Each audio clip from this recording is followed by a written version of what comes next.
Southwestern family of companies welcomes you to the Action Catalyst. With each episode, our diverse and amazingly accomplished guests share their insights and inspirations to help us ignite our own.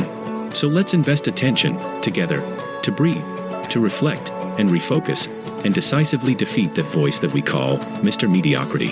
Then let's enjoy moving forward to make a positive difference in our world.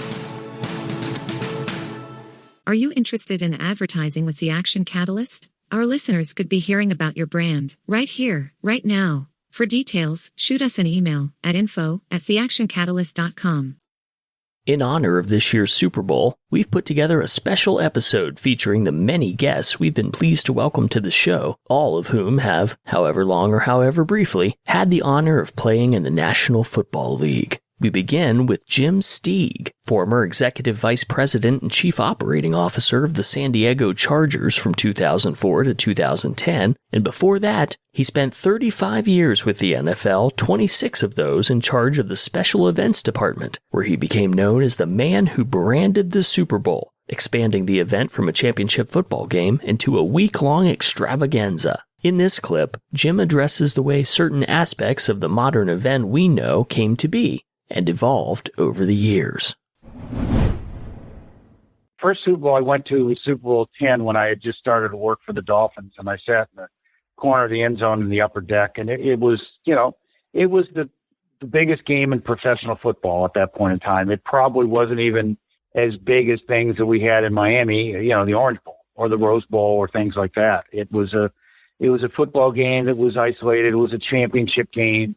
There were some things that were added to it, little halftime shows were there. We were probably competing with the halftime show, trying to get as good as the Orange Bowl halftime show in those days. But it was all about, the game. So the focus was on making sure it was the best possible experience. Now, was the intent and the planning of Pete Rozelle, then the commissioner and the one who was involved, certainly when it started back in 1967, that he wanted it to make it something that was kind of melded the entertainment business together with the sports business. So we spent a lot of times in the first 13 years going back and forth between Miami and Los Angeles. Miami, you could say, is New York South. Los Angeles is Los Angeles. So, whether it's thinking of the Jackie Gleason show or whatever you had in LA. And so there was a lot of us, but it was a football game and you were trying to make it the biggest football game there was. It really developed from them through a variety. I'd like to say they were all well thought out, measured plans. The thing that made the game so great and part of what changed it was going from Miami to Los Angeles, New Orleans thrown in there. You were in the same places. And once we started going to Tampa and Detroit and San Diego and, Houston and run down the list, each one of those brought something new to the equation that you could make the game even better and grow the game. And that's part of what it was all about. But I think the first big change we had from an entertainment standpoint was when we went to Detroit and we talked about the national anthem the previous year had been sung by Helen O'Connell. I'm sure it's on your hit parade. I'm not sure how many people remember Helen O'Connell. I went to Pete and we said, well, we're going to Detroit. Let's step it up a little bit. There's only one person that could sing the anthem of Detroit, and it was Diana Ross. And his response to me was, yeah, go ahead, kid, give it a shot. He'd have no chance. Went and called on her, and absolutely she did it.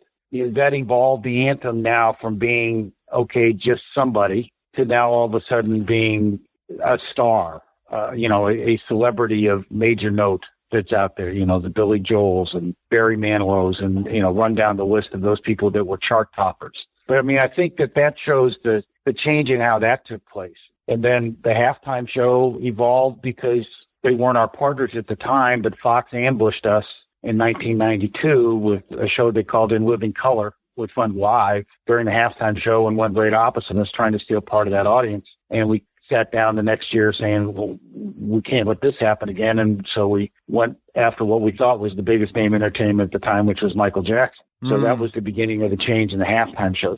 Sandy Gallen, who was Michael Jackson's manager, couldn't tell you if a football was pumped or stuffed, no idea what we were talking about. And so you go there and that you get this false sense when you're dealing with the Super Bowl and the NFL is that everybody knows about the Super Bowl and everybody knows about the NFL. And then you find out that there are a number of people that don't know. And that was the case we had with Sandy Gown and with Michael Jackson. They didn't know what it was. So like any kind of business approach, you're selling yourself with something, and you go in and you make a presentation, say, let me tell you what this is. Let me tell you what the TV ratings are. Let me tell you what the type of crowd it is. Let me tell you who's in the crowd. Let me tell you what this is going to be broadcast, internationally. And really, in the case of Michael, that was the thing that made it work, was when we told them, well, this is going to be broadcast in 180 different countries live. And you could see his eyes light up and say, you mean this is going to be broadcast in places I'll never give a concert? And we went, absolutely. And that was kind of the thing that put it over the edge with him. But it's like all those things, all these people that you're talking to get them involved. And I saw this so many times with entertainers that they just think, I've played stadiums, I've played whatever it is. This is nothing. And you get them out there and they get in the middle of the field and they start doing it and go, this is a little bit different than what I've ever done before. You can hear Jim's full interview in episode 139. Next, we hear from Shawn Harper, a 7-season offensive lineman with the Rams, the Oilers, the Colts, and in NFL Europe, sharing the importance of team culture. You played in the NFL for the Rams, Oilers, Colts, and then over in Europe. Yes. How long? That was a total of 7 years, all combined. 3 in the NFL, 3.5 over in NFL Europe. So pretty close to 7 years. And then today, CEO of American Services and Protection, which supports people with individual protective services, right? Yeah, it was just a no-brainer for me, being an offensive lineman, to be able to carry this over to protecting clients like I protect running backs and quarterbacks. That's brilliant. That's such a great analogy. Your clients are your quarterbacks. That's right. I went to a junior college in Mason City, Iowa. Right. It's like 26,000 blonde hair, blue eyes. Everyone's last name is Schneider. Okay. I'm in the cornfield. Totally different mindset. I'm where am I? Now, check it out. If you call the seed potential, then the soil is the culture. And I was able to germinate that seed in a different culture. Everything that was placed in me, once you put it in a certain situation and circumstances, it begins to germinate. And unfortunately, and this is bad, but unfortunately, a lot of people, they're not able to change because they're not able to change their culture, their environment. And that's one of the first things. Associations have to change. The people you hang with, people who you talk to, people who you consult with, it has to change. If we put our energy on the culture of the family, the culture of the workplace, the culture of our community, man, I tell you what, you could take a sub-average seed and turn it into a bumper crop. Look at the recent Super Bowl champions, the Rams. Now, understand this. Von Miller was considered to be a wash-up. Odin Beckham Jr. was a wash-up. The starting quarterback was with Detroit. He was a wash-up. The left tackles played that game. He played with, guess who? Cincinnati. They got rid of him 2 years ago. He was a wash-up. What was the difference? The difference was the culture. The Rams have and has an amazing culture to take these individuals, these tainted seeds, whatever you want to say, and turn them into bumper crops. Creating that culture is, first, you have to redefine it as this is a winning culture. Okay, we are here to win. Now, win now fosters automatically teamwork. It fosters collaboration because we're all working together for the win. And everyone who participates, whether this much, or a whole bunch, is appreciated, respected, and honored a lot of times the same. The kicker, he celebrates as if he was the quarterback. He ain't scored no touchdown. No, we scored a touchdown.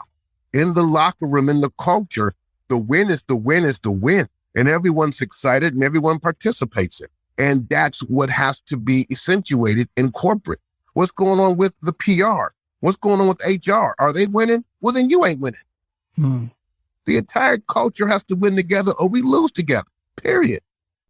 You can hear Shawn's full interview in episode 414.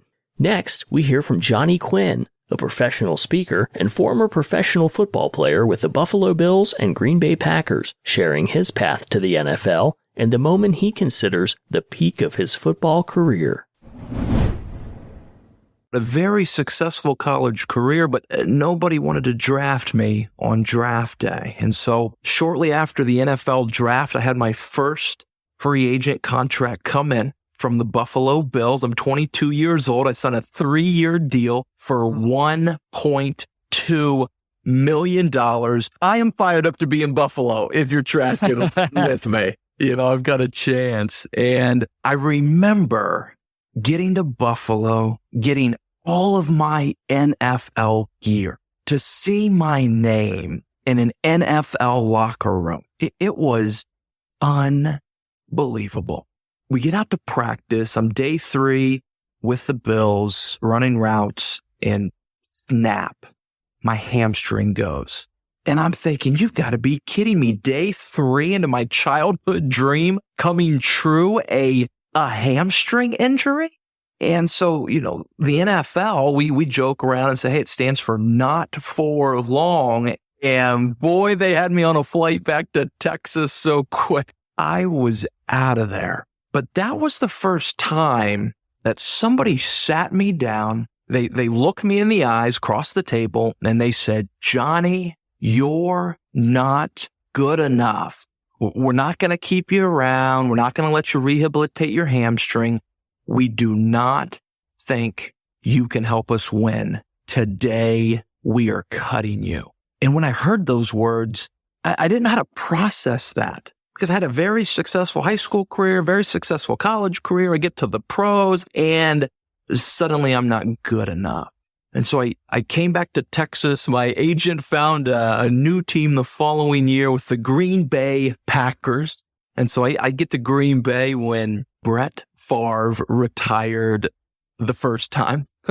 And I'm 23 years old. I signed a $1.4 million contract. I'm excited to be in Green Bay. Things are going good. Finally, I'm back on track. I get selected as off-season performer of the week. We get into the preseason. I have my first NFL reception on Monday Night Football. Wow. Yeah. In historic Lambeau Field. It was incredible. Johnny's full interview can be found by checking out episode 149. Next up is Matt Mayberry, a former NFL linebacker for the Chicago Bears, explaining how athletics provided him with a lifeline out of a troubled youth, eventually leading to his professional career. I'm a former teenage drug addict. At 16 years old, I started to hang around with drug addicts, people that were committing crimes, robberies, even murders. Obviously, I wasn't doing those type of crimes, but those are the people that I was hanging around with. So ultimately, I adopted their habits. So right at 16, I've done every single drug you could think of besides heroin. My mother's seen me do cocaine 5 times. My father's been an iron worker for the past 40 years. The strongest man I've ever met throughout the course of my life. It's not 330-pound lineman that wanted to rip my head off in the NFL. It's my father. So to see him break down in tears and really just tell me, Matt, is it something that me and your mother did wrong as parents? What did we do wrong as parents we don't know if we could go down this road anymore, but that's when I started to hear over and over again, athletics, athletics, athletics. So after I knew that athletics and really getting a Division I college scholarship was really my only lifesaver, that would be how I would save my parents financially from all the money they spent. I knew that was going to start the building blocks towards creating a bigger future for Matt Mayberry, and as well as giving back to my mother and father for all their sacrifice, dedication, and financial support that they've given me throughout the course of those 3 years where I was living in such a dark world. And that's when I set a goal to get a Division I college scholarship offer. It was in that moment in time, and I made a list of 50 things that I had to do. I had to run a 4.5 40-yard dash. I had to bench press 185 pounds, 25 times. I had to reach out to these many colleges, per day. So I started to create a game plan of everything I had to do. And it was that moment in time, working 7 days a week, perfecting on my craft, getting better as a football player, because I already got kicked off the baseball team. So the only sport I had left was football. And football wasn't a sport I was extremely excited about. It was just a sport that I was, naturally gifted at. I wasn't a LeBron James where you say Matt Mayberry is going to play in the NFL one day, but I did have some natural God-given ability there. I think that's where a lot of people, why goal setting maybe hasn't worked for them in the past, that they might set some huge, goal that they're extremely passionate about, but behind that, there's no action plan as to how they're going to achieve that goal. And just like as a football team, you got to come up with a game plan as to how they're going to win the Super Bowl. Everything from practices is scheduled out to the daily meetings, to meetings with your position coaches. The same goes through in the world of business and in the game of life. You need a game plan as to who do you want to become? What are the characteristics that you want to develop? What are your values? What are your goals? All that stuff matters. And I think when I created the plan, that really showed me one extremely important characteristic where I think a lot of people miss out on in goal setting is to really come up with a plan. Hear Matt's full interview in episode 155 of The Action Catalyst. In our next clip, Maurice Claret, former Denver Broncos draft pick, talks about his shock at being selected for the pros and why his time there was a brief one. So I come to the NFL Combine 2 years later. I'm preparing, and I fail horribly at the Combine. And so I'm thinking to myself, like, man, I'm not going to get drafted. Like, there's no way this is going to happen for me. I've sat out of football for 2 years. I performed horribly at the Combine. I'm not in the greatest of shape anymore. And just my heart just wasn't into the game. It was just like, I got beat up so much just from media stuff and the ups and downs and just the rigor of going through something very public. And so I was like, okay, I'll just watch the draft when it comes on out of curiosity. So the draft comes on, first 2 rounds come on, and I'm seeing guys getting drafted and going up on the stage and families crying and all that stuff. And this was actually making me more depressed because I was like just thinking like, man, that's supposed to be me. And so we go forward, and, the ball's kind of rolling down the road. First round goes by, second round goes by. I get in the car, I'm riding around the 405, and Denver calls me. And they say, hey, Maurice, we would love to bring you out to make you a Bronco. Congratulations, the plane tickets, be there tomorrow. So I'm like, man, the plane ticket to be here tomorrow. Life is great. I can't wait. Get out there, pumped up on the left hand, but then on the right hand, I'm like, I know for a fact I'm not prepared. I think anybody who even listens to this, some of us have been given opportunities that we know inherently or innately that we're not prepared to steward. And the next thing you know, at some point, the wheels will fall off on this thing. And so I got out to Denver. I was out of shape, and the altitude didn't make it any worse. And one thing I didn't know how hot it gets in Denver. And so the combination of all of that, me being out of shape, me having every bad habit you could possibly name, me having bad character, all those things were just beginning to surface. And so, like, midway through camp, Coach Shanahan calls me over. He said, man, Maurice, I know you had a tough time before you got here, and I know, we would like to help you and support you. And they tried to pair me with a sports psychologist.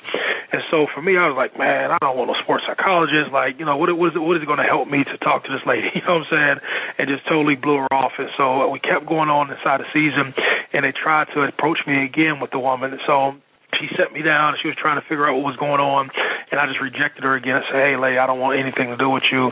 Not in a rude way, but just like, I'm cool. I don't want to do this. I just didn't feel comfortable talking to her.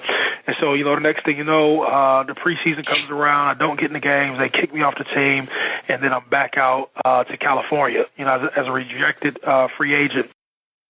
Hear Maurice's full story in episode 191. And finally, Will Bartholomew, founder and CEO of D1 Sports, also a former Denver Bronco, explains how the end of his NFL career wound up being a huge blessing in disguise. Grew up in Nashville, Tennessee, was an athlete, had a real passion for sports. And, it was one of those things I knew early on, this is what I wanted to do and wanted to be. Then went on to the University of Tennessee, played a little football there, was the fullback on the 98 national championship team, as you mentioned, got to be captain of the team, and then had a sip of coffee in the pros. It's more business than like team oriented than colleges. But that wasn't a mental shift because I was like, just do what you've done before to be successful. And that's what I did. Like I got there, I was the guy late in the weight room, and the coaches would pull me aside and go, hey, you're going to make this team. Keep doing what you're doing. And like I had all of that stuff lined up, and then God threw me through a little bit of a twist. And so I'm running down the field, and so they had cut the guy behind me. They had cut the guy ahead of me. So, and I'm coming into this going, man, I'm getting first team reps, second team reps, and I'm on 2 special teams. I'm like, I'm going to play a lot, right? And I'm thinking in my mind, like, just keep doing what you're doing. Just keep having a great attitude and working hard. And I'm running down the field on air. I cut in my knee tears and my quad tears.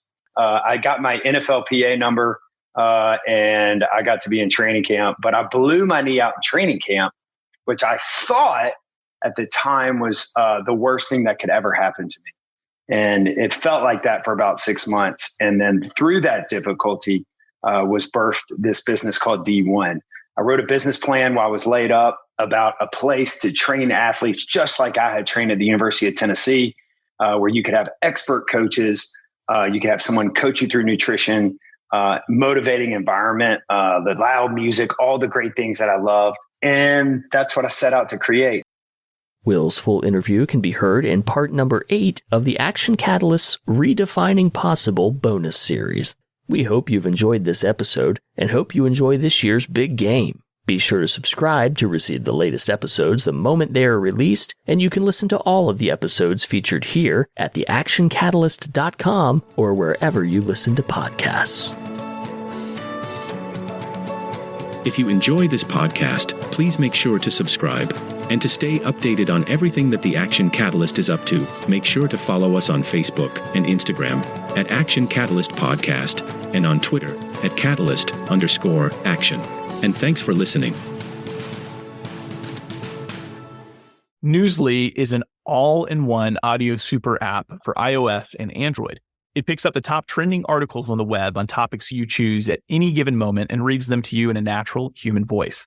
The entire web becomes listenable for the first time all in one place. Browse articles from topics you choose and start playing, stop scrolling, and start listening. You can follow any topic as specific as you like, from sports, tech, business, science, Bitcoin, or even the Kardashian. It'll find you the latest article and read them to you aloud. They have podcasts as well. Explore trending podcasts from over 80 countries. Our podcast is on there too. They even have digital radio. Download and use Newsly for free at Newsly, NEWSLY.me, or from the link in the description. Use promo code CATALYST and receive 1 month free premium subscription.